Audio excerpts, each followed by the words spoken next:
we are already live. Oh well. Can Let's you see. guys see me?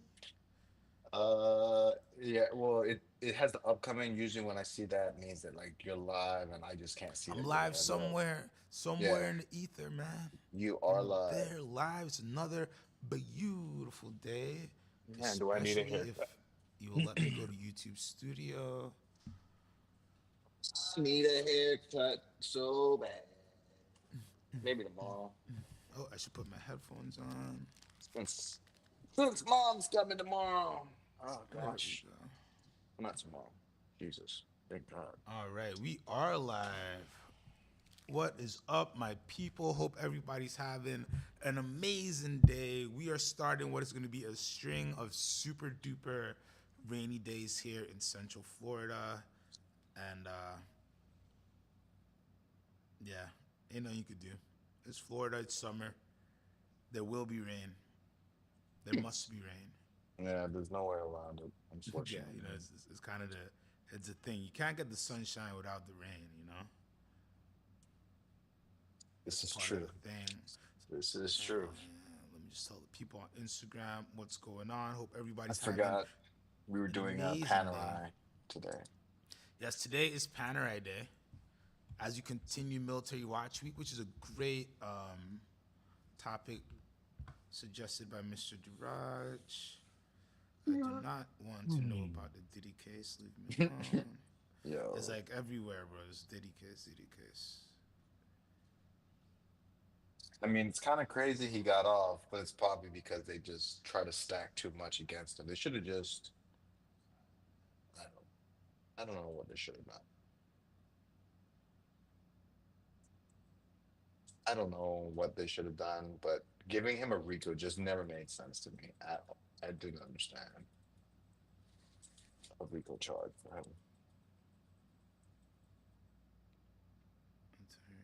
It's like watching those shows, the shows that have like cases and like you'll see the lawyers who are like the prosecutors have conversations about, hey, like let's just go for what we can prove. Like let's make sure we because if we do too much, the jury won't believe it.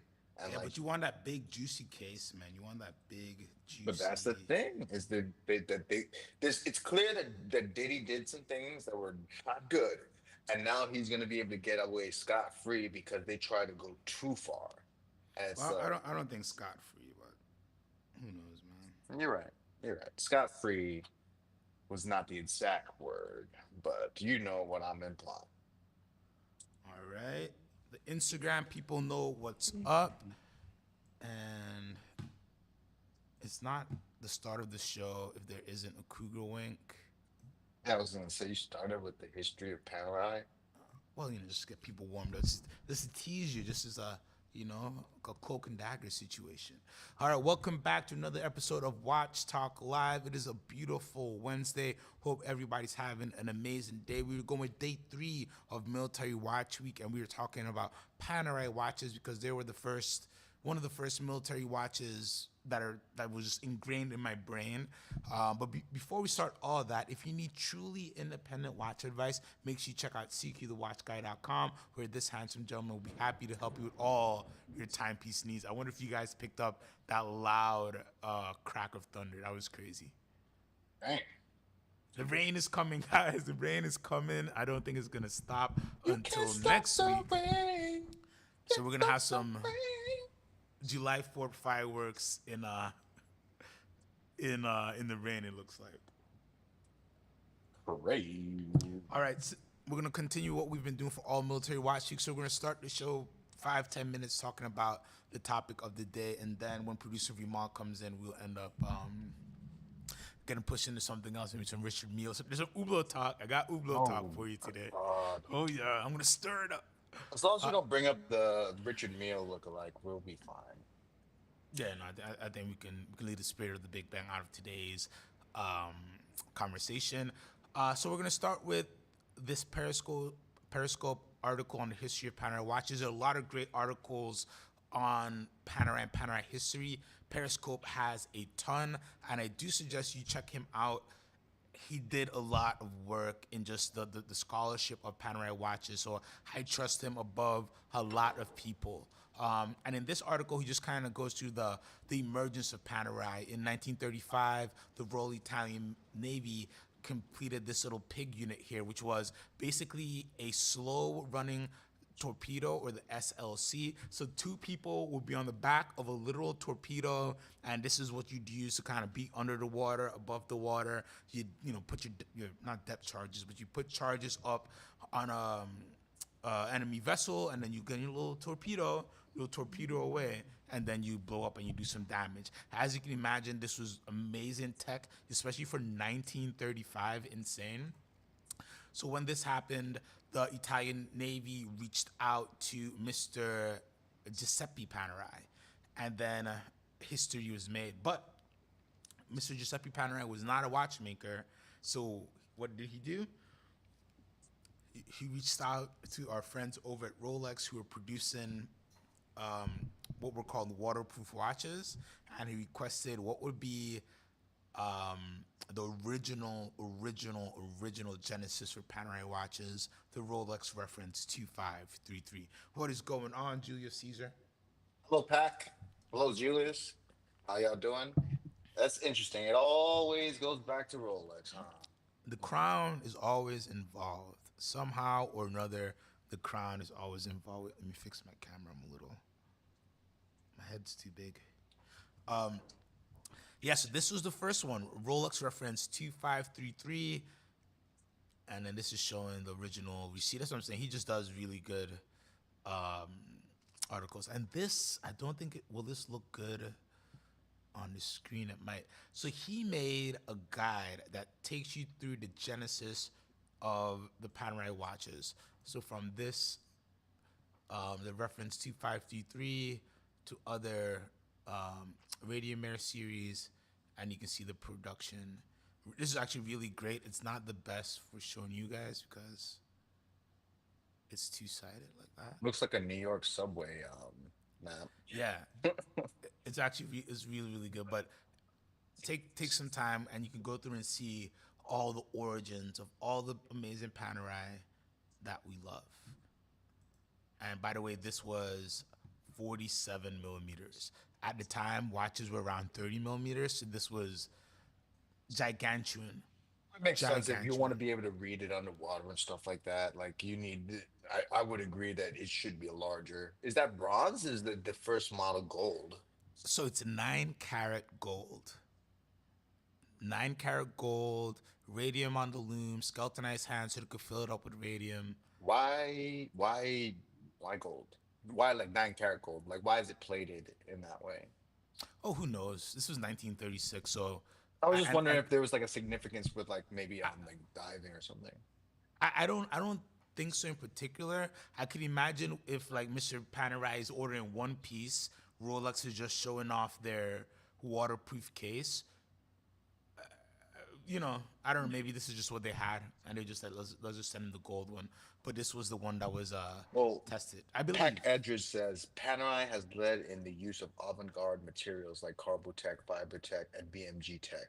While controversial among pursuits, this experimentation bridges its utilitarian past with a forward-looking approach to innovation. So I guess that's probably why they did it a little different of a case. Yeah, no. Well, who Well knows? But said, he's right. Pack. Well said, Pac. And in terms of modern Panerai, you are right. They do a little bit of everything in terms of material. They're one of the first to really dip into the bronze thing, forged carbon, the BMG, so many different What's BMG stand things. for? Do you know by chance? It's okay if you don't. I was- I forgot because I'm mixing it up with I'm mixing it up with AP. Let me Google it because I'm mixing up with the AP thing, which is the metallic glass. And Panerai is such an interesting band because like I don't dislike Panerai, but at the same time it's kind of like oh, BMG. Oh, it is the same thing that Panerai uses. So it's bulk metallic glass. bulk metallic Bu- glass. Bulk metallic glass. So it looks like almost platinum and Oh gosh, I don't want a video. I just want to see the watch. There you Julius go. Caesar said bowel movement caskets. I'm guessing it's a lot lighter than platinum though. Yes, yes. A special glass-like alloy in which way prevents crystallization so the atoms do not arrange themselves in regular geometric structures. Okay, cool. Yeah. So they're not afraid to push the edge. And it I looks like think, steel though. Like I don't really well, see yeah, the ain't difference. nothing you could do to get away from the steel look. I'm sorry, my mouse is. But they have never been afraid to play around with different materials, and that I really like. The only issue they've had, I think, is there was some movement issue, like the base movement pieces. The quality went down from where people would love it. Oh man, I love this watch. And then when the origin of your watches all are pretty much very very identical, like this is all the military esque watches, right? And they're all pretty much the same. Legible. You got some crown guards. You got some without the crown guards, like the Mare Nostrum, which is the officer's watch. But you know, if you had a book of designs that you needed to work with for the next 100 years, it's tough. It's very very tough for them. Yeah, they didn't have much room to grow, given that they've only done like two really different cases, maybe three if you include the Mare Nostrum.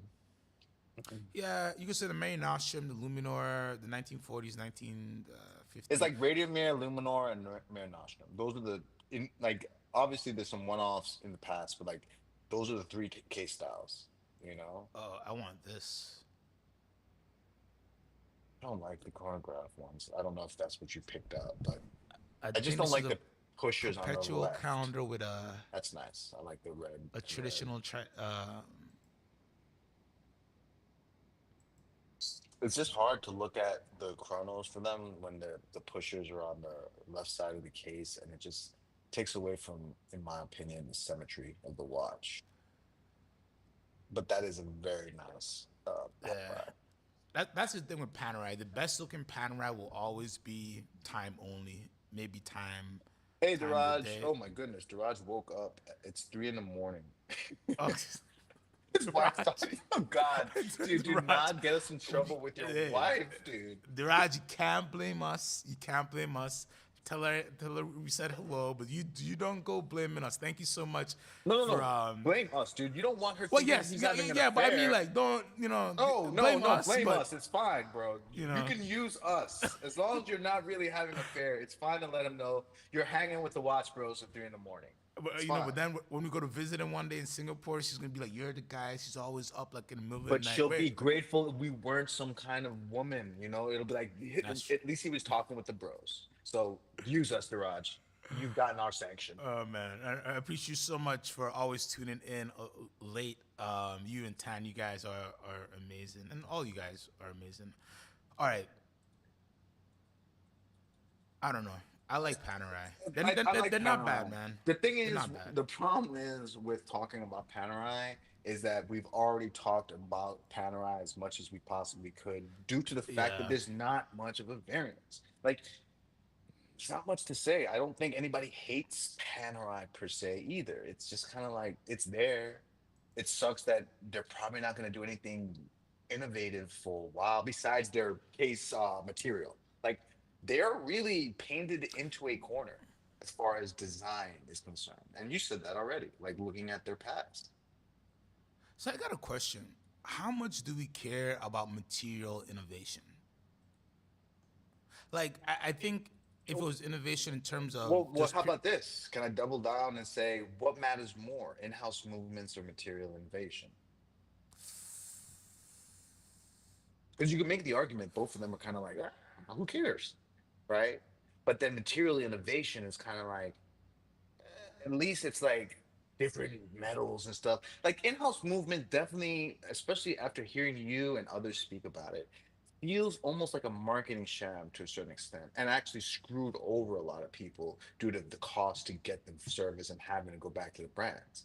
Like I almost say I'd rather a watch that has some kind of cool case material than an in-house movement. But what says you?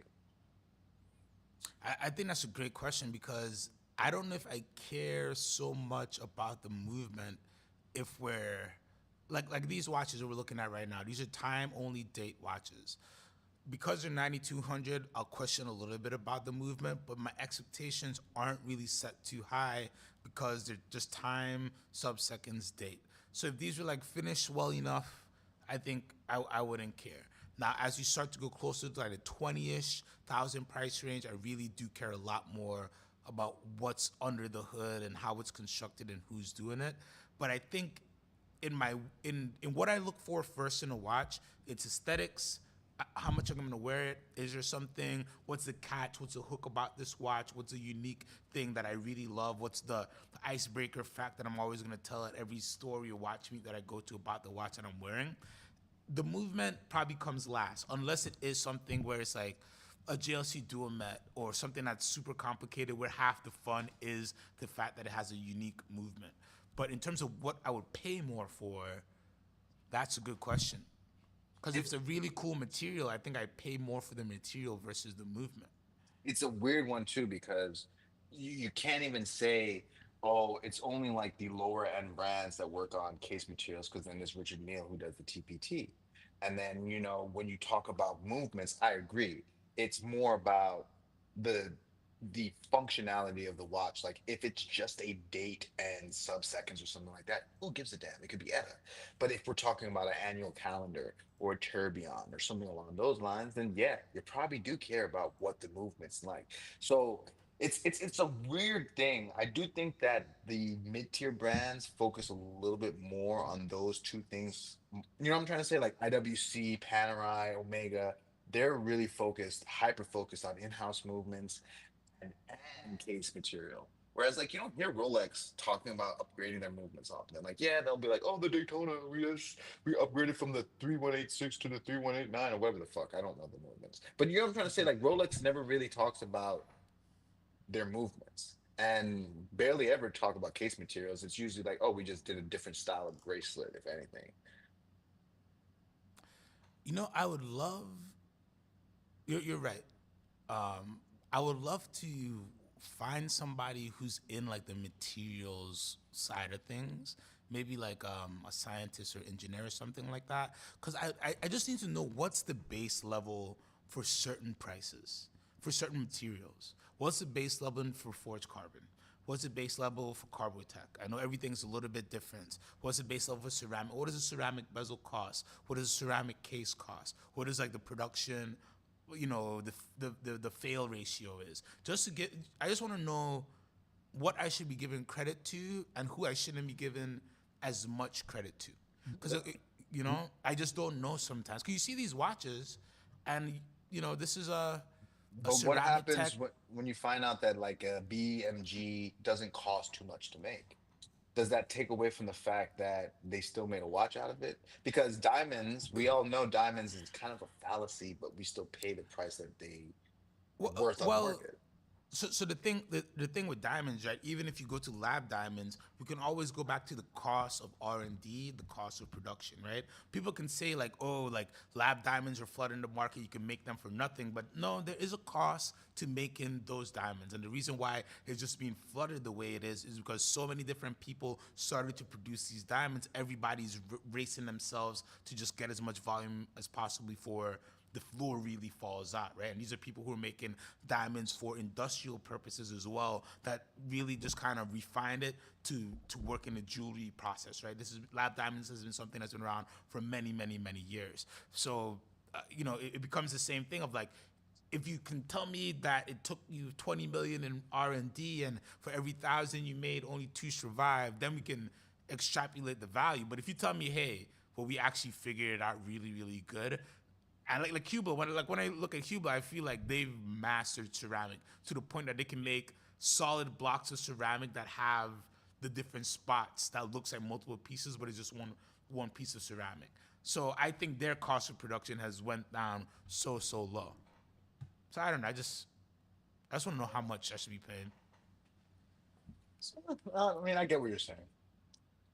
It's a tough one.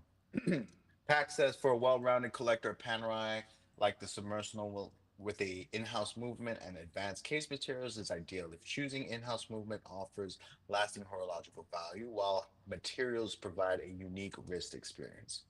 That's a good breakdown. Yeah, I agree with them very much. I think a solid Panerai submersible with a few straps is all you need. Yeah, I can agree with that for sure. And you get a bunch of different price points. Wow, look at this. 92.85. We just saw one on the website for close to 20, I think. Insane. All right, so we have some new watch releases. So let's close some tabs. And what are these? Some of the pre-Vendome. These are some of the early production Panerai, the pre-Vendome pieces, which most people won't know the difference unless you really. I don't know until you told me like what Venom was. I was kind of like, yeah, Yeah. that does make sense. All right, but here is something that you do know about. We have a new Hublot Classic Fusion. This is taupe, a new taupe Classic Fusion in 42 and 45 millimeters with an interesting fabric strap.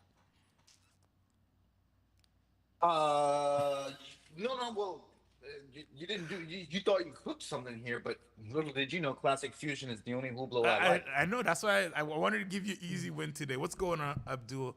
Thank you for joining. I mean, an easy win would be that I was able to purchase one of these watches, but um, I I think this is a couldn't nice see watch. this I as a like this watch as watch. like, if you had like 20, 15 grand to spend on a watch right now, I doubt this would be the one. I'd be surprised. I don't doubt, but I'd be Well, surprised. I think you're correct in saying the first watch I ever buy will not be a Hublot, like for sure. But like, if I had my Rolex, my Patek, and my Richard Mille, shout out to Richard Mille, I would definitely buy this Classic Fusion. This is a nice watch. And the best part about Hublot is you can always put a different strap on it, make it, design it the way you want. I love their gummy Crocs and their like rubber textile straps. That's one of the best things that they do. And the Classic Fusion is just a nice watch. It's easy to tell the time on it. I'm probably the only person that feels this way, and that's fine.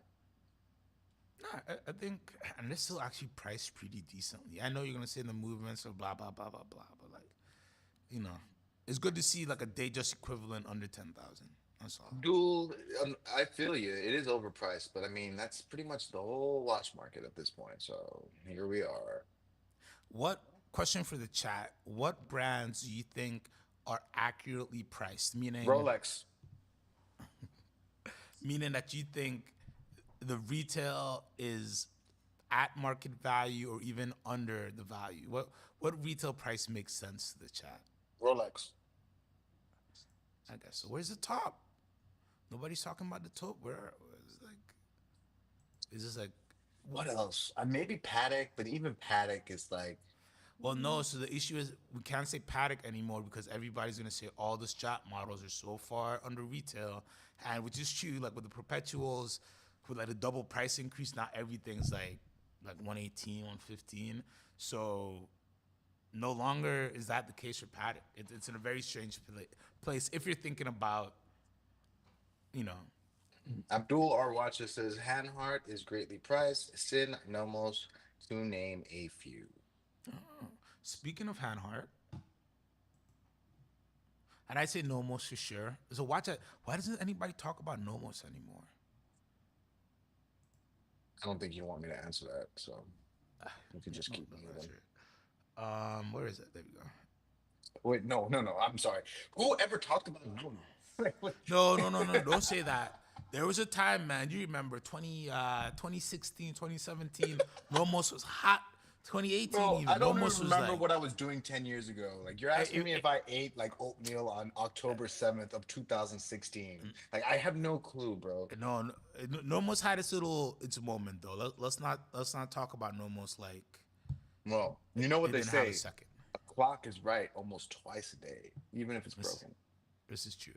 All right, so here we have the new Hanhart 415 ES Panda and reverse Panda chronograph. We've been talking about Hanhart A little bit as you've been talking about We talked military about them inspired yesterday, didn't we? watches. Yep, we They had did. some nice watches yesterday. I like Hanhart, and they're not overpriced. I think that when we have these conversations about watches and pricing, we don't have conversations about these price points. And I think that they make it nice enough. I'm not a big fan of the logo on the dial. Like I wish it's just not as aesthetically pleasing, but that's me nitpicking. Beyond that, it's a very nice watch. What do you mean you don't like the hand heart?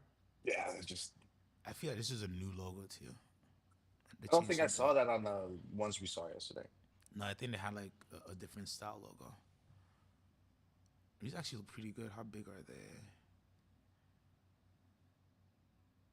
Abdul 39 said millimeters. he went to the launch of these watches at Panhard showroom and he felt that they were very cool. He also brought up Harboring 2, Kadok. Yeah, Kuroku, I think is a good value. That's actually good. Harboring is something people don't talk about a lot. And yes, Kadoku too. They're two good brands as well. Is Especially Kuroku Kadoku now. Asian? Yeah, it's a Japanese. They're Hajime Ahsoka's like side project brand. That's a little bit lower end. Okay, gotcha. Nice piece. Nice piece. Yeah, What are these going 39 for? millimeter chronos. That's a Like, question. is it 20, 25 or something? Or is it like a No, thousand no, no, something? no, no, no. Look at that, 2690 euros for the So like bracelet. 3,500 about. Yeah, less. Oh, German. Kodoku's German is what Oh, I'm Abdul talking. said. Excuse me. I'm thinking of Toki. I'm thinking Corona Toki. Ah, yes, that's what I was thinking too. I was thinking Corona. Yeah, We're mixing our K's. Corona Tokyo. Yeah, these aren't bad priced.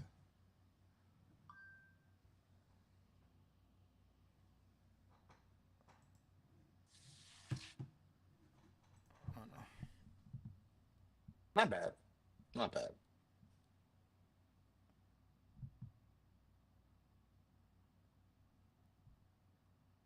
I just want to see if they had U.S. dollars, but they don't. There you go. Oh, so you're right. 30, 34, 38 on the strap, 3,700 on the bracelet. I don't think that's crazy. Huh. Not at all. It's at a price point where if you like it, you buy it. If you don't like it, you're not crying about it, you know? And then what else you got? We got some other releases today. Let's just clean up some stuff. All right, we also had did we talk about this Mont Blanc? No, I don't think we did.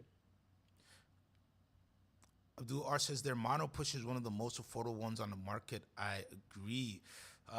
We have the Parisian-inspired Mont Blanc Star Legacy Nicolas Rousset chronograph. Beautiful looking watch, but it's going to be too expensive. I could tell you that from the beginning, just because those movements they just charge so much for. But I really love the aesthetics of this piece. Something about it I really really enjoy. It's nice. Let's just skip through the price. I don't know. I just like that those aesthetics.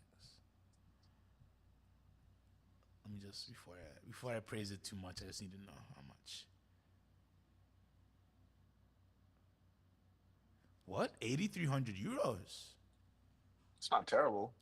Oh, now we're making sense, Mont Blanc.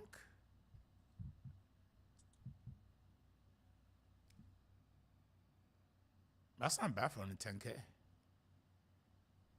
Again, it has to be like your vibe, your cup of tea. But if it is your cup of tea, not a bad cup of tea.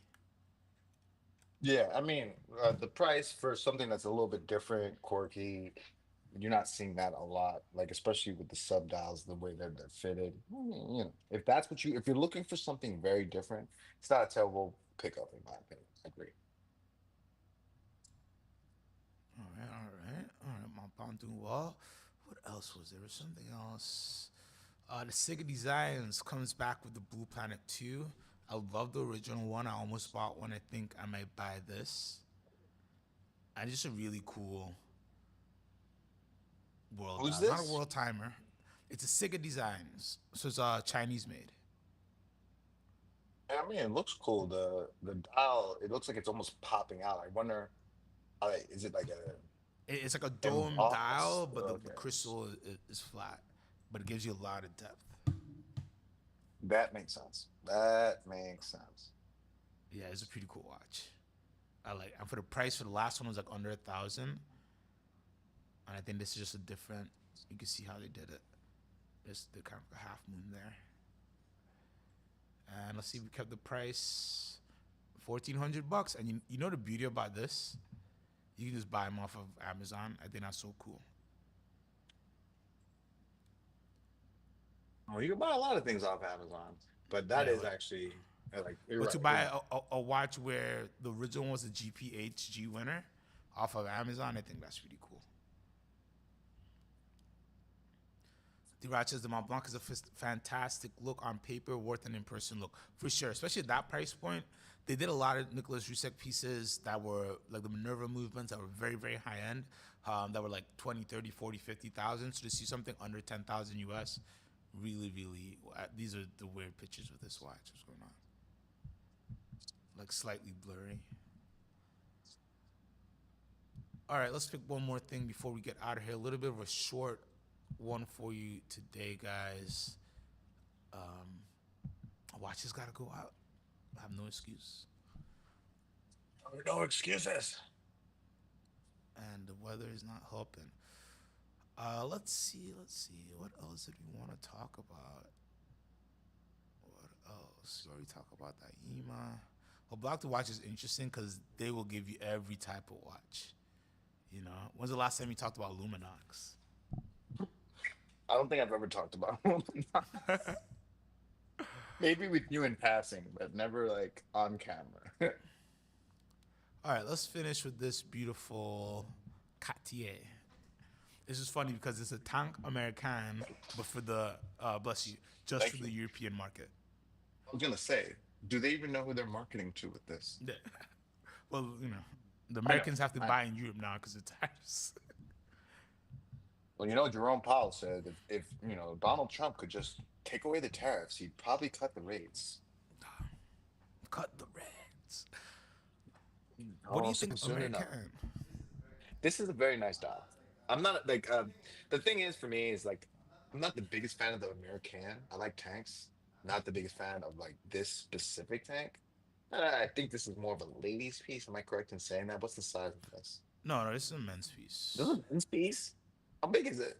Well, maybe it's a ladies' piece. Oh, tell me how large.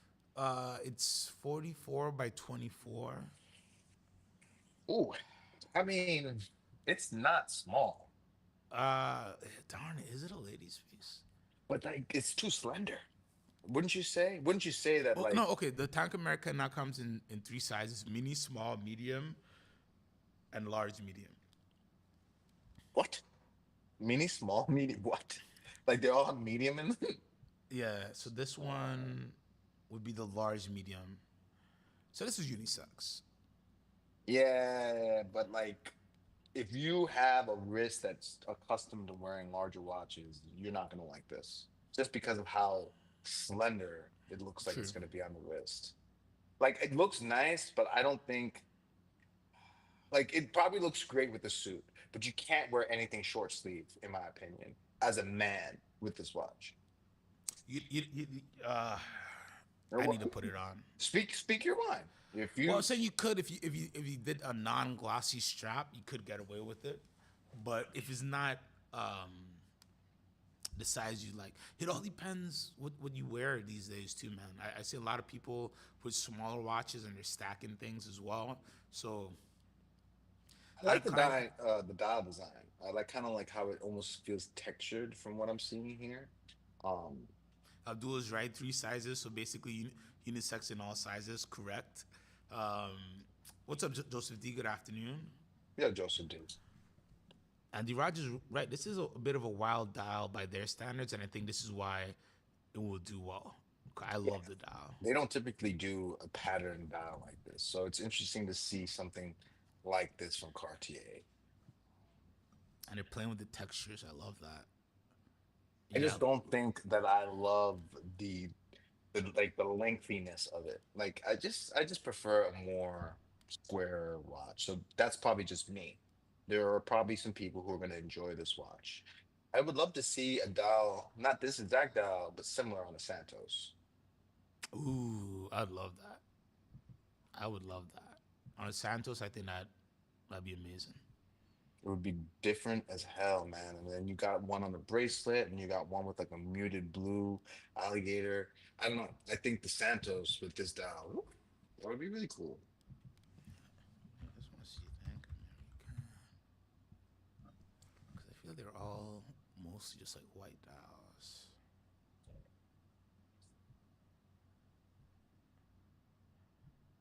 Now you got me thinking: have I seen a gentleman wearing this watch? I have. Ooh, but the ones with the Frank Mueller style numbers, those are kind of interesting.